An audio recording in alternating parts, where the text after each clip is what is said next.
Natuke majandusest ja rahast ka. Päris rahast siis ikka. Nimelt on kulla hind viimasel ajal teinud päris korraliku hüppe ja analüütikute hinnangul on see alles algus. Isegi suurinvestorid soovitavad järjest suuremat osa oma varast kullas hoida, sest see on suurepärane riskide hajutaja. Bridgevateri asutaja Ray Dalio kardab näiteks, et valitsused teevad kõvasti rohkem võlga ja tuleb rahatrükk, mis lahjendab raha väärtust veelgi. Selle valguses pole enam rahal ja võlakirjadel väärtuse säilitamise funktsiooni. Kulda ei lahjenda keegi.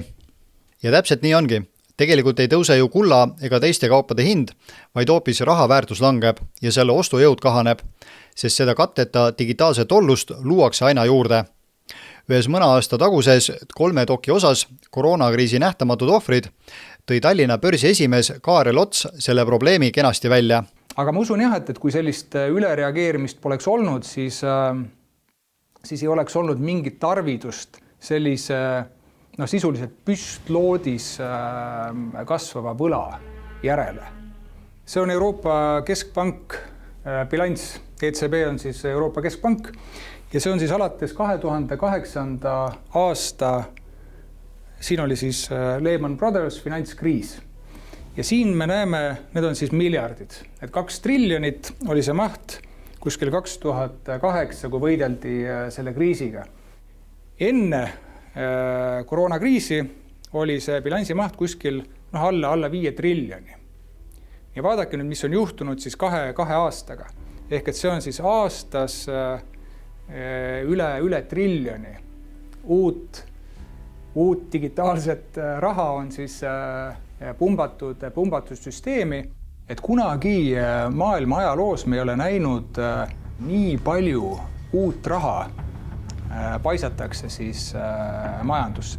Kui nüüd vaadata otsa poolt välja toodud Euroopa Keskpanga bilansi graafikut ja võrrelda seda kulla hinna graafikuga, siis meie kõigi hea sõber, planeet upub kohe ära koor, ütleks selle peale ilmselt midagi sellist. Do they ever fit together? Ja täpselt nii see ongi. Muidugi on süsteem palju keerulisem, aga hästi üldiselt ja lihtsustatult võib öelda, et alati kui Euroopa Keskpank või ükskõik milline keskpank võlakirju kokku ostab ehk uut raha juurde loob, väheneb selle ostujõud ja reaalsete kaupade, mida pole võimalik õhust juurde tekitada, hind tõuseb. Ülejäänud Panoptikumi saade on nähtav vastupanu liikumise liikmetele, sest vaid tänu toetajatele on mul selle vaimset tervist kahjustava töö kõrvale ikka ka piima võtta. Ning nagu eelneva info põhjal järeldada võib, siis seda ikka kulub. Lausa sellistes kogustes, et mõistlikum on ise lehma pidada. Lugege mu huultelt. Maksud ei tõuse. Punkt.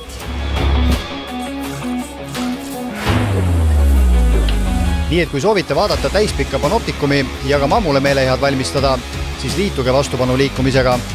Ülekande selgitusse võite märkida lehmahein, organ, peet või hoopis midagi muud vaimukat, mis iganes teile pähe tuleb. Lisaks sellele saatele saate ligipääsu ka veel teistele põnevatele saadetele, intervjuudele ning ka foorumile.